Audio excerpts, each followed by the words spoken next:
Та улсын хурлын гишүүдээ мэдхүү энэ удаад улсын хурлын гишүүн Булааны Бэйсэнг танилцуулъя. 1963 онд төрсэн анагаах ухааны дээд сургуульд хүний их хэмжээр сурсан анагаах ухааны магистр клиникийн профессор цолтой хүний гавьяа тэмчээ. Баян-Улгийн аймгийн нэгдсэн эмнэлэгт мэс заслын их хэмж, мэс заслын тасгийн эрхлэгч, аймгийнхаа эрүүл мэндийн газрын дарга нэгдсэн эмнэлгийн мэс заслын зөвлөх хэмжгээд 28 жил эрүүл мэндийн салбарт ажиллажээ.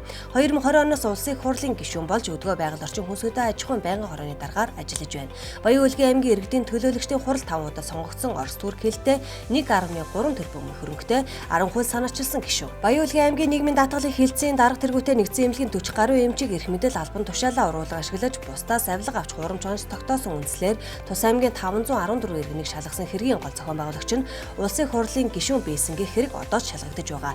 Энэ нь нэрвэн саруул инхтэн хүнийг дүлээ сохор болгож тэтгэмжид хамруулсан гэх асуудал юм. Өөрөө бол шалгуулахад бэлэн байна л гэдэг. Хаяа улсын хурлын чуулганаа тасалчихдаг, хоцорчихдаг хинэггүй гишүүдээ нэгч гишүүний ажлынхаа хажуугаар аймагтаа мэс засал хийчихдэг гэсэн. Баян-Улгийн аймагтаа хамгийн том Бэйс Шифагийн хувийн эмнэлэгтээ түүний 3 охин бэр нь их хэмжээр нь ажилладаг гэсэн. Ардчилсан намын дарга Эрдэнэ байх үед намаасаа хасагдахтаа тулж явсан элэгзэс ходоод хоол боловсруулах замын мэс засал бүр шийсний зам булчирхай мэс заслын аргыг орон нутагт хөгжүүлэхэд үнэтэй хувинуур оруулсан гэдгээ. Ялангуяа цөсний замын 12 хуруу гидсэн залгах, цөсний чулуу авах, түрүү булчирхайг илээр авах арга, бамбаа булчирхайг мэс заслын аргаар эмчлэх талаар мэрэгшиж бараг мөсөн эмч нараас тодорсон эмч. Ховдын ярантын бомтоор 1.8 сая тонн нүрс экспортлсон. Гэтэл хятадууд 2.2 сая тонн нүрс импортлсон гэж нүүрсний хулгай хэрэгт шүүгүүлүүлж байсан. Улс төржөөд попрод цойлоод байдаггүй, ардчилсан намда фракцгүй гişүү шүү дээ.